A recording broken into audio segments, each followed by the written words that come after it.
नमस्कार, welcome to my YouTube channel T Guru medico. दोस्तों, आज हम बात करने वाले हैं अबाउट HbA1c टेस्ट के बारे में। तो आप लोग इसे अच्छे से सुने और समझें। HbA1c का बेसिकली फुल फॉर्म होता है ग्लाइकेटेड हीमोग्लोबिन। अब HbA1c जो है वो मेजर करता है एवरेज ब्लड शुगर को ओवर द पास्ट 2-3 मंथ का जो एवरेज ब्लड शुगर है उसको डिटेक्ट करने में HbA1c टेस्ट हेल्पफुल होता है। फंक्शंस की बात करें तो diabetes diagnosis and monitoring, assessing glucose control, identifying risks for complications में ये एक इम्पॉर्टेंट रोल प्ले करता है। कॉजेज ऑफ HbA1c की बात करें हम तो डायबिटीज टाइप 1 और टाइप 2 इसके मेजर कॉजेज हैं। अब डायबिटीज टाइप 1 टाइप 2 क्या है? डायबिटीज टाइप 1 टाइप 2 को अगर हम डिफाइन करें तो आप इस तरीके से कर सकते हो कि ये कहीं ना कहीं इनकी डिपेंडेंसी इंसुलिन पे है। अगर आपकी अब डायबिटीज टाइप 1 में आपका पैंक्रियाज इंसुलिन प्रोड्यूस ही नहीं करता, और डायबिटीज 2 में प्रोड्यूस करता है बट बहुत ही लेस क्वांटिटी में प्रोड्यूस करता है। और अगर आपकी बॉडी प्रॉपर तरीके से इंसुलिन प्रोड्यूस नहीं करेगी तो इंसुलिन ही तो कहीं ना कहीं आपके ग्लूकोज को बैलेंस करता है। तो ये एक मेजर रीजन है। इंसुलिन रेजिस्टेंस की अगर हम बात करें तो इंसुलिन रेजिस्टेंस तब होता है जब आपका मसल्स, फैट, लीवर की जो सेल्स हैं वो प्रॉपर तरीके से रिस्पॉन्स नहीं कर रही हैं इंसुलिन को लेके। तो उस केसेस में जो है पेशेंट ओबिसिटी भी हो सकता है, या फिर फिजिकल इनएक्टिविटी में इन्वॉल्व हो सकता है, मेटाबॉलिक सिंड्रोम हो सकता है। तो ये आता है आपका इंसुलिन रेजिस्टेंस में। पैंक्रियाटिक डिसऑर्डर में क्या है?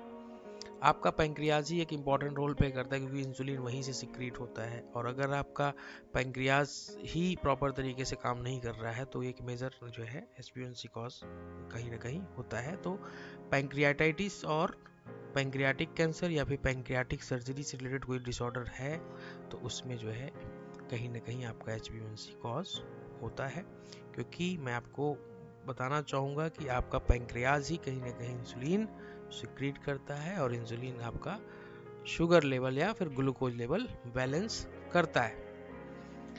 किडनी डिजीज है, कोई पुरानी किडनी प्रॉब्लम है, काफ़ी टाइम से चली आ रही है, या फाइनल स्टेज का कोई डिजीज है रिनल का, तो उस केस में जो है ये कॉज होता है।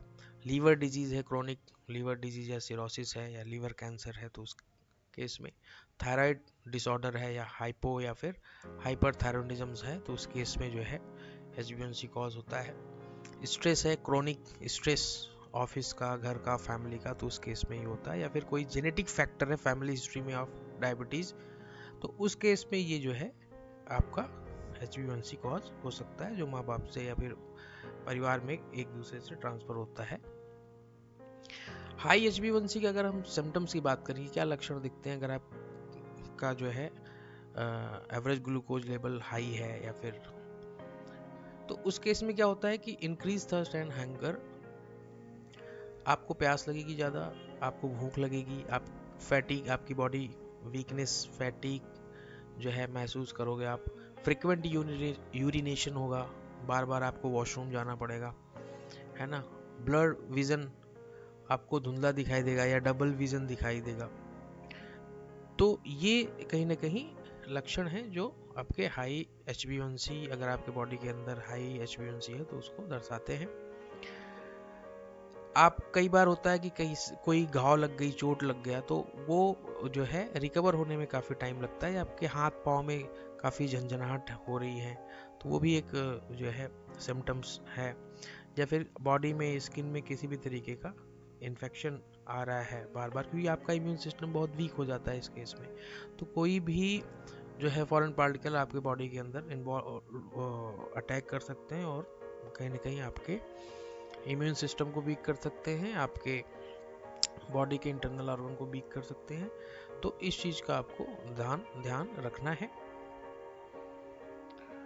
कॉजेज ऑफ डिक्रीज HbA1c, एक तो इंक्रीज हो गया, एक डिक्रीज हो गया। तो डिक्रीज में क्या होता है कि आपका इसमें भी कहीं ना कहीं इंसुलिन सेंसिटिविटी की बात आ गई। अब अगर आप इंक्रीज करते हैं फिजिकल एक्टिविटी, या आपका वेट लॉस हो रहा है या इम्प्रूव कर रहे हैं डाइट को, तो उस केस में भी जो है आपका HbA1c डिक्रीज हो सकता है, ये भी बड़ा कॉजेज है। हीमोग्लोबिनोपैथी, सर्टेन ब्लड कोई डिसऑर्डर है या such as sickle cell disease या थैलासीमिया है इस टाइप का, तो उसमें भी आपका HbA1c जो है डिक्रीज हो सकता है। या फिर एनीमिया, आयरन डिफिशियंसी एनीमिया है, अदर टाइप का एनीमिया है। ब्लड ट्रांसफ्यूजन किया है, रिसेंट कोई ब्लड ट्रांसफ्यूजन हुआ है या इथ्रोपोइटिन थेरेपी हुई है, तो उस केस में ये HbA1c आपका जो है डिक्रीज हो सकता है, ये बड़ा जो है कॉज है। अब लो HbA1c का सिम्टम्स भी क्या बनेगा? हाइपोग्लाइसीमिया, लो ब्लड शुगर मतलब बीपी लो। मगर अगर आपकी बॉडी के अंदर एनर्जी नहीं है तो आपका बीपी लो होगा, वीकनेस होगी, कंफ्यूजन होगा, ठीक है। और आपकी रैपिड हार्ट बीट रहेगी। लो HbA1c में आपका जो है हार्ट बीट जो है इरेगुलर रहेगा हार्ट बीट, इस चीज़ का आपको ध्यान रखना है।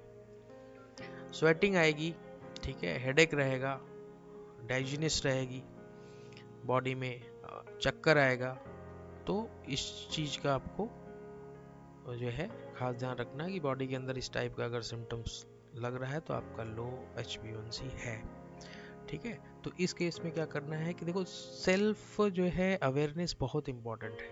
आपको इस टाइप के साइन सिम्टम्स दिख रहे हैं, आप जाइए डॉक्टर्स को दिखाइए, बट एक होता है कि सेल्फ अवेयरनेस भी आपको होनी चाहिए कि आपके बॉडी में इंटरनल ऑर्गन की क्या कॉम्प्लिकेशंस चल रही हैं, या फिर आपको क्या ऐसे सिम्टम्स दिख रहे हैं जो आप क्वार्टरली या फिर 6 मंथ के बेसिस पे आप जो है अपना हेल्थ बॉडी चेकअप करा सकते हो या अपना HbA1c करा सकते हो। तो ये बहुत ही इम्पोर्टेंट है कि आपको अपने जो है बॉडी को लेके अवेयरनेस, हेल्थ चेकअप को लेके अवेयरनेस रहना बहुत ही ज़रूरी है। अब अगर हम बात करें कि इसमें सैंपल क्या रिक्वायरमेंट होती है, तो ब्लड सैंपल्स कलेक्ट करते हैं हम, होल ब्लड, और ट्यूब टाइप होता है EDTA ट्यूब में हम ब्लड सैंपल्स को कलेक्ट करते हैं। फास्टिंग रिक्वायर्ड नहीं है, नॉन फास्टिंग हम सैंपल्स लेते हैं। अब यहाँ पे फ्लेबोटमिस्ट को जो है ध्यान में रखने वाली बात यह है कि आपको सफिशिएंट क्वांटिटी में प्रॉपर तरीके से सैंपल्स को लेना है। जो ब्लड कलेक्शंस करते हैं उनको इन चीज़ों का खास ध्यान रखना है और प्रॉपर उसको मिक्स करना है, प्रॉपर टेम्परेचर मेंटेन करना है, प्रॉपर लेबलिंग करनी है, इस चीज़ का जो है खास ध्यान रखना है। अगर HbA1c से रिलेटेड टेस्ट की अगर हम बात करें तो fasting blood plasma glucose, oral glucose tolerant test होता है OGTT, random plasma glucose, insulin level check करते हैं और डॉक्टर लिपिड प्रोफाइल के लिए भी रिकमेंड कर देते हैं। नॉर्मल रेंज की अगर हम बात करें तो नॉन डायबिटिक मतलब 5.7% से अगर नीचे है, कहने का मतलब 4% टू 5.6% है तो नॉन डायबिटिक है। प्री डायबिटिक में 5.7 टू 6.4%, और डायबिटिक में आ गया अगर आप 6.5% के ऊपर जा रहे हैं तो वो कहीं ना कहीं डायबिटिक में आ गया। तो मैं आपको सजेस्ट करूंगा कि आप सेल्फ डिपेंडेंसी रखिए, सेल्फ अवेयरनेस रखिए, टेस्ट से रिलेटेड ये जो मेजर टेस्ट हैं जो आपके बॉडी के लिए बहुत ही इंपॉर्टेंट हैं, तो आप इसको जो है रेगुलर बेसिस पे, क्वार्टरली बेसिस पे आप कराते रहिए। आपको अगर इस टाइप का साइन सिम्टम्स दिखता है, नहीं भी दिख रहा है, तब भी आपकी बॉडी है, आपका हेल्थ है, आप इसको प्रॉपरली जो है टाइम टू टाइम ये टेस्ट अपना कराते रहिए, ताकि किसी भी तरीके का अगर आपको प्रॉब्लम दिखती है तो आप उसको टाइम रहते ही क्योर कर सकते हैं। दोस्तों आज के लिए इतना ही, धन्यवाद।